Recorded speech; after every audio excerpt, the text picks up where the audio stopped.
This is the last recorded reading, Chapter 11, Section 3, the economic and social effects of globalization on the nation. It's addressing these four questions here. The economic and social effects of globalization on the nation. The first one's on page 379. It's asking what were at least two of the domestic issues faced by our current president, Donald Trump. President Trump.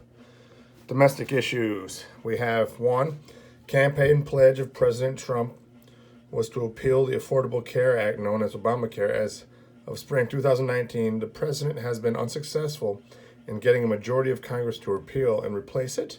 Another issue is President Trump also promised to have Mexico pay a large new wall separating the two countries. Mexico has refused to pay, and such a wall and its construction continues to be controversial. Another domestic issue, early in his presidency, Trump signed an executive order blocking immigration from 6 Muslim-majority nations. Lower courts halted the travel ban, but the Supreme Court upheld the partial limitation of immigrants from 6 countries and agreed to hear the case. The court upheld the ban in June of 2018. And as a result of widespread concern over possible Russian interference in the 2016 election, former FBI Director Robert Mueller was appointed to Supreme Counsel or Special Counsel to lead an investigation starting in May 2017. Within a year, some close associates of the president were indicted. But the president repeatedly claimed to have no involvement with the Russians. The report was released to the Attorney General William Barr in late of March 2019. Within 48 hours, Barr released to Congress a 4-page letter summarizing the report and claiming that the president was found not to be guilty of collusion with the Russians. Okay, so now we have foreign issues on page 380. It says pick 2. Foreign issues. We have first, international trip. President Trump took his first overseas trip as president in May of 2017. He visited Saudi Arabia, Israel, the Vatican City, and Brussels, Belgium, for a NATO meeting, and Sicily, Italy, for a G7 meeting. The G7 nations are the most industrialized nations in the world and were formed as a group in 1975. In early June 2017, Trump announced that the United States would withdraw from the Paris Agreement in 2016, an international agreement addressing climate change. Another foreign issue by Trump is Syria. Early in administration, President Trump authorized an American airstrike on the Syrian air base believed to have been used in chemical warfare against Syrian civilians. A second strike against the use of chemical warfare occurred in 2018. And then North Korea, we have in 2013 through 2018, North Korea's communist leader Kim Jong-un continued to increase tensions with threats of the use of nuclear power against the United States and South Korea. North Korea claimed early in 2016 to have successfully tested a hydrogen bomb. This action was condemned by the United Nations Secretary Council with the threat of new sanctions against North Korea. President Trump made a surprise announcement that he would meet Kim Jong-un in 2018. In April 2018, a surprise news event pictured the leaders of North and South Korea agreeing to end hostilities. A second meeting occurred months later in Saigon between President Trump and Kim Jong-un, but ended abruptly with little accomplished. And in China, we have, as you read in Chapter 9, the Nixon administration reopened trade with China in 1972. Since then, the Chinese economy has grown steadily, and the country is now a major financial force in the global marketplace. In fact, the United States has had a series of trade deficits with China for a number of years. That means that the United States is a major consumer of inexpensive Chinese goods. We buy more from China than we sell to China. To deal with the imbalance of trade, President Trump began placing a series of tariffs on products from a number of countries, including China. In response, China levied tariffs on American products after Trump reduced some tariffs with China, and Chinese were willing to come to negotiation table. Number 3, what is globalization? How has it affected America? Globalization. All right, globalization is the process of interaction and integration among peoples, companies, and governments on a worldwide basis. Business is or other organizations develop international influences or start operating on international scale. It involves the diffusion of products, technological information, and jobs across national borders and cultures. In economic terms, globalization describes an interdependence of nations around the globe fostered through free trade. All right. Since the 1800s, American businesses had changed from single ownership to partnership in corporations. In post-World War II period, many corporations have become multinational corporations or businesses with bases of operations in many nations. Multinational banks and lending institutions make it easier to transfer capital across the globe. This trend can help spread American influence internationally, but may not always bring good results for the American worker who needs and expects higher wages than workers do in less affluent countries. So the last question, it says between pages 381 and 384, there are numerous modern problems facing America. Pick any two of these problems, describe the problem, and provide a solution to the two problems you choose. So we have lots of problems. Continued acts of mass violence. That's a problem right there. We have continued acts of mass violence. We have international terrorism, security concerns, scarce energy sources, computer usage, new lifestyles and longer lifespans. We have expansion of public education, and we have increasingly diverse population. So we also have helping the homeless, environmental concerns. These are all things that you can choose from for modern problems facing America. Pick any two of these problems. Describe the problems.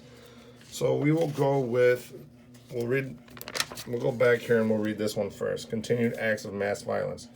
The issue of gun control continues to be hotly debated. Urban violence, as well as number of highly publicized school shootings, have caused millions of Americans to reconsider attitudes toward the availability of guns in the nation. In January 2011, Arizona Congressional Representative Gabby Giffords was severely wounded but survived an assassination attempt at a public gathering in her constituents. 6 people in attendance died from gunshots fired by the assassin.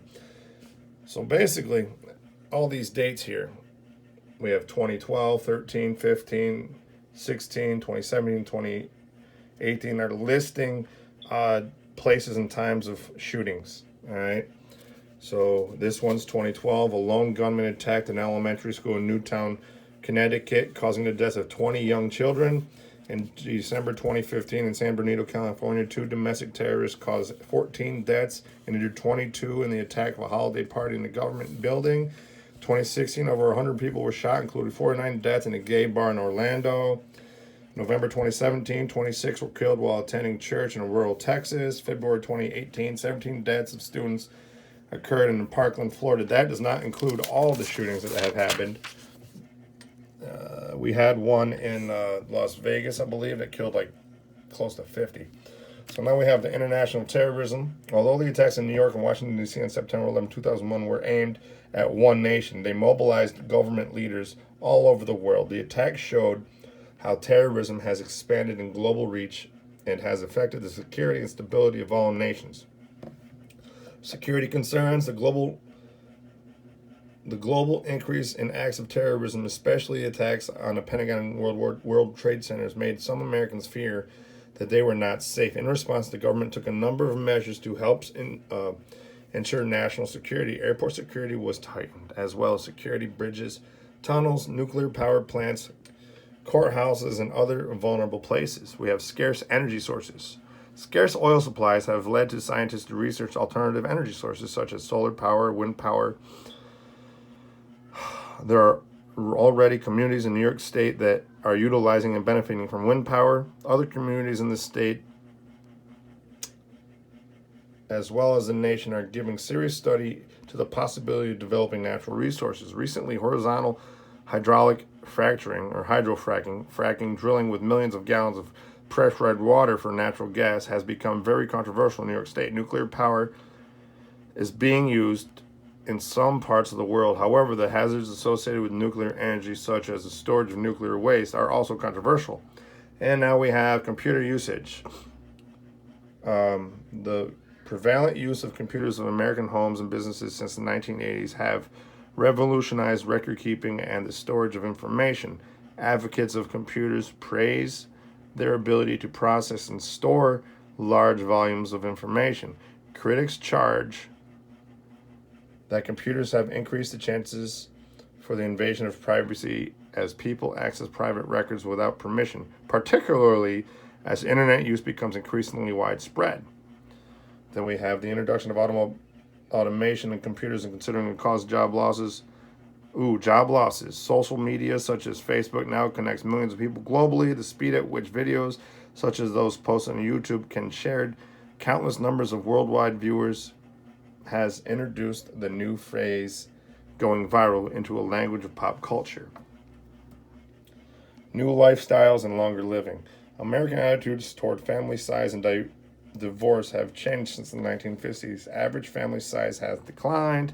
After years of expansion, many school districts throughout the nation, including New York, experienced declining school enrollments in the 1980s. Divorce rates rose and then remained constant. This created a larger number of single-parent households in the nation's history.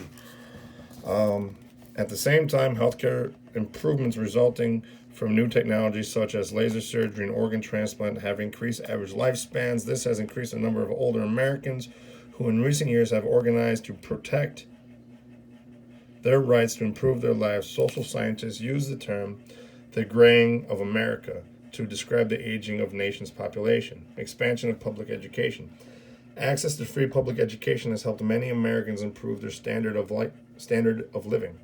As individuals complete higher levels of education, they have the chance to secure better paying jobs and more desirable housing. Thus, education helps further social mobility, increasing diverse population. If current trends continue, it is projected that the population of the United States will grow increasingly diverse over the next half century. More of the newest immigrants in the United States come from Asia and Latin American countries compared to earlier waves of immigrants that came from Europe. Here's that right there. We have helping the homeless. Not everyone enjoyed the prosperity of the post-World War II years. President Johnson's Great Society programs in 1960 tried to reduce poverty in the United States. However, cuts in social programs and high unemployment have caused a significant rise in the number of Americans living below the poverty line.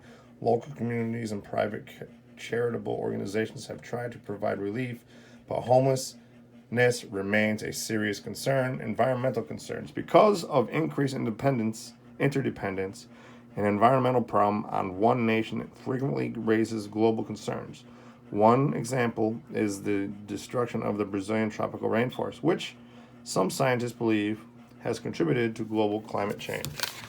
So go over those, pick two of the problems, and describe the problems and provide a solution. Again, this concludes your reading. If you have any questions, feel free to reach out with an email, text, phone call. Thank you.